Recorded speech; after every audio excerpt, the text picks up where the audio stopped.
دێنە سەر ڕۆژنامەکانی تورکیا. بەڕێزانم ڕۆژنامەکانی تورکیا بەشێک لە چاودێران بابەتیان هەیە شت دەنووسن، زۆر جار هەندێک ئاماژە بە هەندێک بابەت دەدەن لە میدیاکانی تورکیا وەکو TV باسی لێوە ناکرێت یان بە شێوەک لە شێوەکان ئاراستە کراوە. ئێستا چێ ئەم بابەتانەمان بۆشی دەکاتەوە؟ کاکە زێری هاوکارم پێم بڵێ ئەم ڕۆژنامەکانی تورکیا چی گرنگیان باس کرد کە وەکو بڵێ نەگوترابێت نوێ بێت؟ سپاس.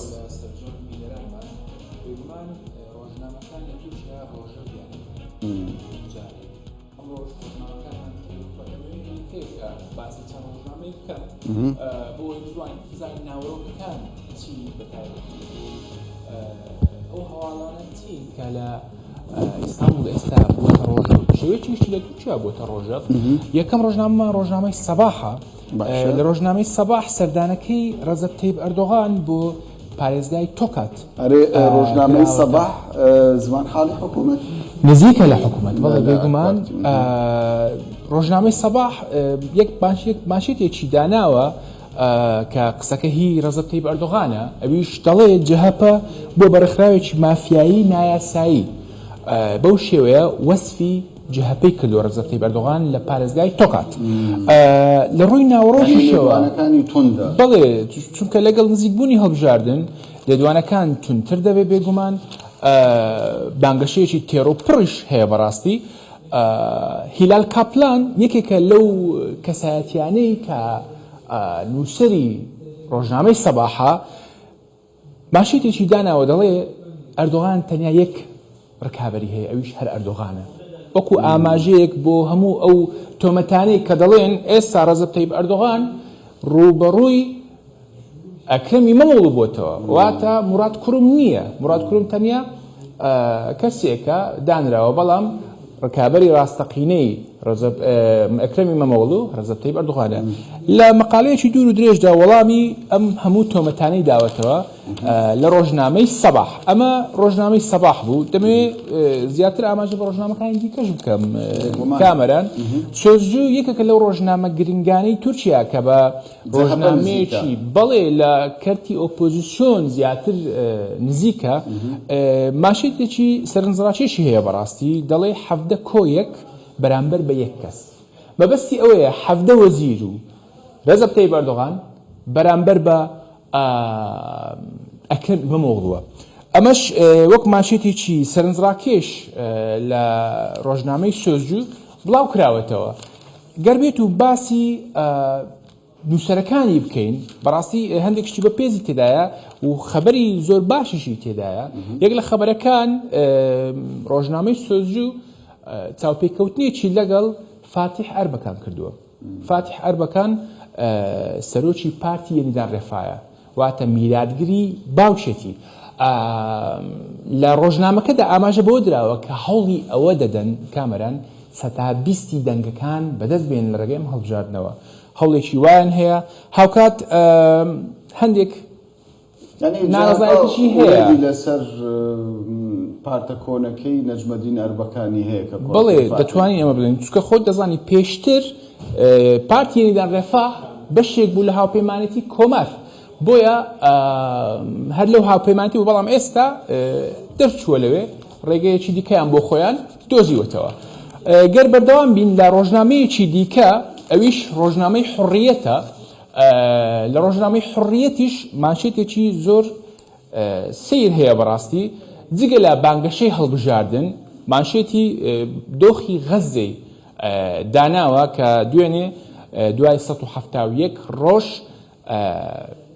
ئەنجومەنی ئاسایش نەتەوەی گرتوەکان وتی ئیدی بەسە با لە غەزە ئەم دۆخە بوەستێت. لە تەنیشت ئەم مانشێتە مانشێتێکی دیکە هەیە کە هی ڕەزەب تەیب ئەردۆغانە، ئەویش بە هەمان شێوە باز لە میتینگەکەی پارێزگای تۆکات دەکا. لە ڕووی ناوەڕۆکەوە دەبێت ئاماژە بە نووسەرەکانی ڕۆژنامەی حڕیەت بدەم کە بابەتێکی بە پێز هەیە لەلایەن ئەحمەد هاکانەوە نووسراوە. ئەحمەد هاکان یەکێکە لە ڕۆژنامە نووسە دیارەکانی تورکیا هاوکات لە ئەردۆغانەوە نزیکە بەوە ناسراوە باسی ڕۆژی نەورۆزی دیار بەکردەکە. دەڵێ لەیلا زانە لە نەورۆز پاڵپشتی دەم پارتی کردووە، داوای لە دەنگدەرانی خۆی کردبوو کەوە بچن لە ئیستانبول دەنگ بە دەم پارتی بدەن. دەڵێ باشە ئەمە شتێکی زۆر ئاساییە، چی تێدایە کەسێک ئەندامی پارتێک بێ و داوا لە لایەنگرانی خۆی بکە کە دەنجی بە پارتەکەی خۆی بداتەوە.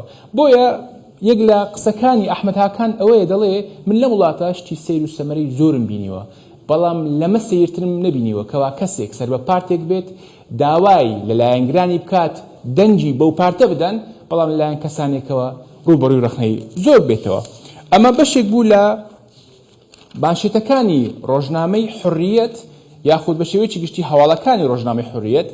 عەبدولقادر سالڤی لە ڕۆژەوی تورکیا کەسێکی ناسراوە لە دەسەڵاتیش نزیکە بێگومان، ئەویش ئاماژەی بە دۆسیەکی زۆر تایبەت داوە. لە دۆسیەکەدا باز لەوە دەکرێتکەوە جەهەپە گڵاوی هەندێک دۆسیەی تاریک و ڕەش بووەتەوە.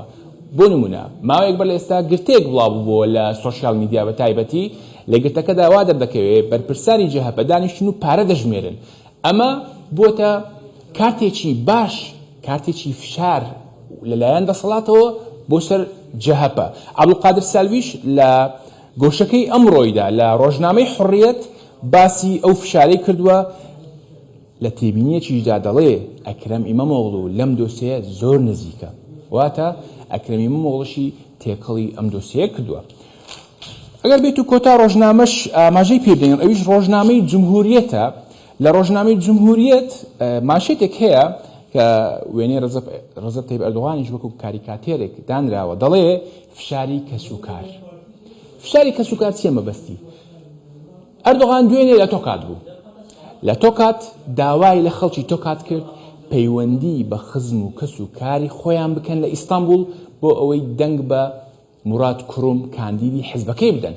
ئەمە بۆتە ماشێتی ڕۆژنامەی جمهوریەت، بە فراوانی ئاماژەی پێدراوە. هاوکات لە خوارەوە ماشێتێکی دیکەمان هەیە، ئەویش لەلایەن بەرپرسە باڵاکانی جەهەپەیە کاتێک سەردانی کلیسیان کردبوو. لەوێ دەڵێ کێشەی سەرەکی تورکیا بژێوی ڕۆژانەی هاوڵاتیانە. ئەمە وەکو ماشێتێک دانراوە، بێگومان ئەمەش ئاماژەیەکە بۆ دۆخی ئابووری تورکیا. لە ڕووی ناوڕۆکیشەوە بێگومان بابەتی زۆر بە پێز هەیە، بە تایبەتی گۆشەکەی مستەفا باڵبای پێشتر پەرلەمانتاری جەهەپە بوو، ئێستا واز لە پەرلەمانتاری هێناوە. چەند ئاماژەیەکی پێداوە لەبارەی ئەوەی کەوا ئیدی ئەردۆغان متمانەی لای خەڵک نەماوە، بۆیە هەندێک تۆمت دەبەخشێ بە لایەنەکانی ئۆپۆزیسیۆن. زیاد دەستەکانت خۆش بێ، بابەتی گرنگت هەڵبژارد و شیکاریەکی باشت کرد بۆ بینەرانی کوردستان دەستەڵات وەک ئاک پارتی، جەهەپە، ئۆپۆزیسیۆن، شیکارێکی باش خستە ڕوو. دەست خۆش، سوپاس.